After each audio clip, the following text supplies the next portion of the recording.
नमस्कार। आज हम बात करते हैं माउथ ब्रीदिंग के बारे में।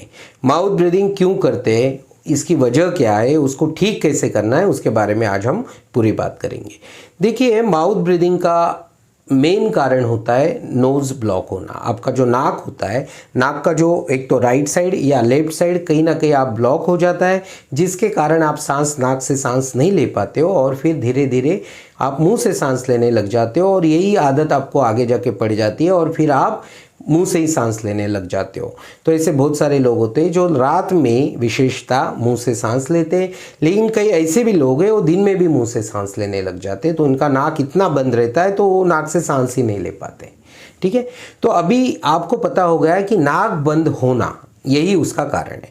अब ये नाक बंद होने की जो वजह है वो आपको क्या बताई जाती है। एक तो आपके नाक में जो बीच में हड्डी होती है, सेप्टम जिसको बोला जाता है, वो एक बाजू खिसक जाता है, मतलब डेविएटेड नेजल सेप्टम, डीएनएस जिसको बोला जाता है, या फिर ऐसे बोला जाता है कि आपकी नाक की हड्डी बढ़ गई है। ठीक है, एक कारण बताया जाता है, फिर या एलर्जी बताई जाती है, या फिर टॉन्सिल्स बताया जाता है, फिर या नाक में कहीं नेजल पॉलिप्स रहता है, मतलब कुछ ग्रोथ, एक्सटर्नल ग्रोथ, मतलब कुछ ऐसे मतलब कुछ छोटी गाठी जैसी ऐसे नाक में बन जाती है, जिसको नेजल पॉलिप भी बताया जाता है। ठीक है, तो ये सब सारी चीज़ें आपको बताई जाती है, इसके लिए आपको दवाई दी जाती है। दवाई लेने के बाद जैसे स्प्रे दिया जाता है, नाक में स्प्रे करने के बाद नाक कुछ टाइम के लिए खुल जाता है, बाद में कुछ टाइम के बाद, कुछ दिनों के बाद वो वैसे ही वैसे हो जाता है। फिर लोग रोज़ स्प्रे मार रहे हैं, रोज़ नाक ओपन कर रहे हैं और फिर रोज़ काम चला रहा है, मतलब चलती का नाम गाड़ी। उसको सॉल्व नहीं कर रहे लोग, वो क्या सिर्फ काम चला रहे हैं। ठीक है, तो और ज़्यादा से ज़्यादा इसका आगे जाके फिर क्या बताएंगे आपको, क्या करेंगे आप, नेजल सेप्टम का डेविएटेड डीएनएस का क्या करोगे, ऑपरेशन करोगे। भाई हड्डी बढ़ गई है, हड्डी को काट दो। हड्डी काट दी, कुछ दिन बाद, ऑपरेशन के कुछ दिन बाद, कुछ महीने बाद या कुछ सालों बाद फिर से वो बढ़ जाती है, फिर काट देंगे, कौन सी बड़ी बात है। तो ये जो सब चल रहा है सिलसिला, हड्डी काटने के बाद भी, ऑपरेशन के बाद भी अगर हड्डी बढ़ती हो तो इसका मतलब कहीं ना कहीं रूट कॉज कुछ और है। सिंपल सी बात है। तो अभी हम बात करते हैं कि जो नाक बंद होने का जो रूट कॉज है उसके बारे में। देखिए, ये आपका नाक होता है, ठीक है, ये आपका नाक है, नाक के बीच में ये सेप्टम है, दिख रहा है आपको, ये बीच में आपको सेप्टम दिख रहा होगा। ठीक है, तो अभी ये जो नाक है, ये यहाँ से अगर यहाँ पे इस हड्डी को अटैच है, फिर ये हड्डी को अटैच है, फिर इसको अटैच है, ठीक है, वैसे ही इधर भी अटैच है।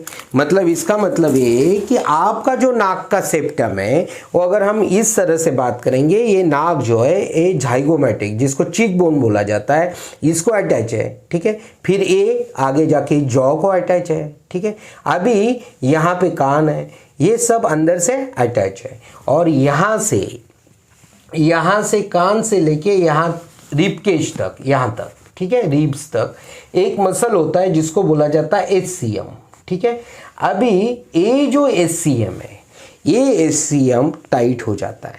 ठीक है, ज़्यादातर लोगों में ये खींचा हुआ रहता है, ये टाइट रहता है। ठीक है, ये टाइट क्यों हुआ, ये रिबकेज के पोस्चर की वजह से, क्योंकि यहाँ का जो रिबकेज है, यहाँ की जो रीब्स है, ये इस मसल को अटैच रहती है। ठीक है, ये रीब्स डायफ्राम को अटैच है, अंदर से इस तरह की मसल की चेन है, डायफ्राम है, यहाँ स्टर्नम के नीचे एक ट्रायंगुलर स्टर्नाई नाम का मसल होता है, वो मसल, फिर एक पेक्टोरलिस मसल, फिर ये एसीएम मसल, फिर ये स्केलिनी मसल, ऐसे कई सारे नाम है मसल के, नाम में कुछ रखा नहीं है। बात को समझिए कि अगर ये सब मसल का तनाव है, ठीक है, इस मसल ने, ये जो एचसीएम है, ये अगर टाइट है, इसने खींच के रखा है। ठीक है, इस मतलब सपोज ये मसल टाइट है, इसने यहाँ खींच के रखा है, तो इस साइड का जो होल पोर्शन है, ये जो पोर्शन है फेस का, ये खींचा हुआ है और उस वजह से आपका नाक का जो सेप्टम है वो एक बाजू खींचा हुआ रहता है।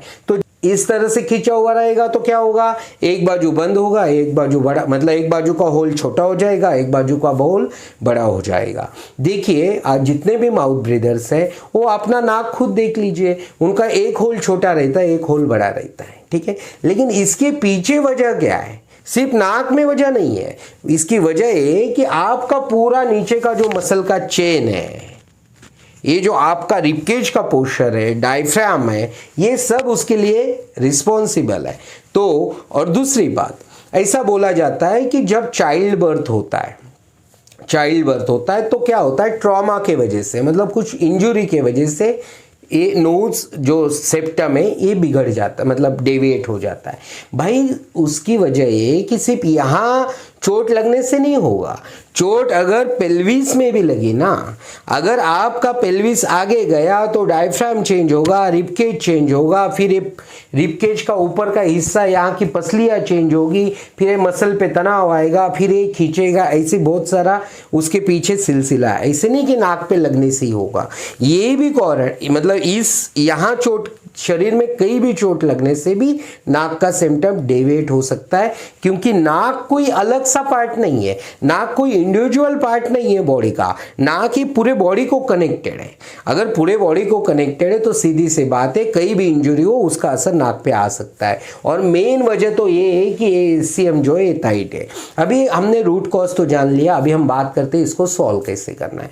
सीधी सी बात है, आपके रिबकेज का पोस्चर सुधार दो। ये एचसीएम टाइट क्यों है, ठीक है, ये रीब्स, यहाँ की जो रीब्स है जिसको एचसीएम अटैच है, ये जो रीब्स है वहाँ पे एयर आएगी, यहाँ की रीब्स अगर उसका पोस्चर सही होगा तो अपने आप एचसीएम रिलीज होगा, डायफ्राम सही होगा, रिबकेज सही होगा तो अपने आप आपका नेक रिलीज होगा। सीधी सी बात है भाई, ये आपका रिबकेज है, ये आपका रिबकेज है, इसके ऊपर आपका सर है, इसके ऊपर आपका स्कल है। देखिए ना, ये जो आपका रिबकेज, ये जो स्पाइन है रिबकेज, ये सर गर्दन का स्पाइन है, ये रिबकेज के ऊपर है। मतलब आपका रिबकेज आपके सर का बेस है, फाउंडेशन है, इसके ऊपर वो खड़ा है। अगर आपका फाउंडेशन ही नहीं सही है तो सर कैसे सही रहेगा। अगर यहाँ पे कहीं भी प्रॉब्लम होता है उसका असर नोज पे आता है, और इसीलिए आप सालों साल इसके लिए स्प्रे यूज कर रहे हो, दवाइयाँ खा रहे हो, एलर्जी के लिए दवाई खा रहे हो, फिर भी नाक बंद हो रहा है, बार बार सर्दी हो रही है, ऑपरेशन करवा रहे हैं, ऑपरेशन करके भी प्रॉब्लम सॉल्व नहीं हो रहे, क्योंकि प्रॉब्लम यहाँ पे छुपा हुआ है और ये प्रॉब्लम कभी ट्रीट ही नहीं हुआ, इसलिए वो ठीक नहीं हो रहा है। तो आज आपने समझ लिया कि माउथ ब्रीदिंग अगर आपको सॉल्व करना है तो आपको एक पोस्चर को सुधारना होगा, जिसके लिए ब्रीदिंग टेक्निक्स करनी होगी। चैनल पर कई सारी ब्रीदिंग टेक्निक्स है, उसमें से भी एक ब्रीदिंग टेक्निक मैं आपको डिस्क्रिप्शन में लिंक दे दूंगा, वो आप ट्राई करना। तो उससे आपका जो एचसीएम ए मसल है, यहाँ का जो रिब्स का पोस्चर है उसमें सुधार होगा और धीरे धीरे डायफ्राम का पोस्चर सुधरेगा और आपका माउथ ब्रीदिंग बंद होगा। और दूसरा एकदम सिंपल आसान तरीका बोलता हूँ, रोज करने जैसा। आप क्या करना है ना कि आपको रात को सोते वक्त आपके दोनों कान में कॉटन रखना है, कॉटन के छोटे छोटे बॉल बना लो, दोनों कान में रख लो और लेट जाओ, ठीक है। तो उससे होगा क्या, आपकी नाक खुलेगी, और नाक खुलेगी तो आप धीरे धीरे नाक से सांस लेने की आपको आदत हो गई। आप सीधी सी बात है, आप नाक बंद कर दीजिए, मुंह बंद कर दीजिए तो कान खुल जाते हैं। वैसे ही अगर हमने कान में कॉटन रख दिया तो नाक खुल जाएगी, और नाक थोड़ी भी खुली तो धीरे धीरे आपको आदत लगेगी और आप नाक से सांस लेने लग जाओगे। दूसरा, ये करते वक्त आपको मुंह बंद करने के लिए आपको यहाँ टेपिंग कर देना है, मतलब यहाँ पे ऐसी पट्टी लगा दो, कान में कॉटन रख दो, बराबर, यहाँ से बंद कर दिया, यहाँ से बंद कर दिया, रास्ता किधर से, यहाँ से, अपने आप खुलेगा, और वो जैसे ही खुलेगा आप नाक से सांस लेने लग जाओगे। और जैसे ही आप नाक से सांस लेने लग जाओगे कई सारे प्रॉब्लम्स ऐसे ही कम हो जाते हैं, क्योंकि यही माउथ ब्रीदिंग है, ये कई सारी बीमारियों को जन्म देती है। यही माउथ ब्रीदिंग से आपके पेट की बीमारी होती है, आपको गर्दन में प्रॉब्लम होते हैं, आपको दांतों के प्रॉब्लम होते हैं, आपको स्नोरिंग का प्रॉब्लम होता है, आपको स्लीप एपनिया का प्रॉब्लम होता है, आपको अटेंशन डिफिशिएंसी मतलब ध्यान नहीं लगना, कंसंट्रेशन नहीं लगना, ब्रेन की डेवलपमेंट नहीं होना, बच्चों का स्कूल में ध्यान नहीं लगना, पढ़ाई में ध्यान नहीं लगना, बार बार सर्दी होना, इम्यूनिटी कम हो जाना, ऐसे कई सारे प्रॉब्लम्स इस माउथ ब्रीदिंग की वजह से होते हैं। माउथ ब्रीदिंग को आप हल्के में ना ले। अगर आपके घर में छोटे बच्चे हैं और अगर वो मुंह से सांस ले रहे तो उनके कान में आज से ही कॉटन रखना शुरू कर दीजिए। धीरे धीरे उनका नाक खुलेगा, मुंह पे पट्टी लगाइए, नाक खुलेगा तो अपने आप नोज ओपन होगा तो नाक से सांस लेने लग जाएंगे। एक बार उनको आदत लग गई तो फिर वो आदत लग जाती है, फिर वो नाक से सांस लेने लग जाते हैं। तो आज के वीडियो में इतना ही, शायद मैंने बहुत कुछ बता दिया है कि आपको माउथ, और इम्पॉर्टेंट बात है कि माउथ ब्रीदिंग को अगर आप माउथ ब्रीदिंग करते हो तो उसे जल्द से जल्द सॉल्व कीजिए। ये माउथ ब्रीदिंग आपका पोस्चर खराब कर रहा है। मतलब माउथ ब्रीदिंग से क्या नहीं होता भाई, माउथ ब्रीदिंग से आपका फेस का स्ट्रक्चर चेंज होता है, आपकी आंखों पे असर आता है, आपका जॉ का प्रॉब्लम होता है, मतलब सब कुछ होता है। आपको क्या बताऊं, अगर माउथ ब्रीदिंग पे बात करने लग जाए तो 10 घंटा लग जाएंगे, इतना सारा है माउथ ब्रीदिंग पे बात करने जैसा।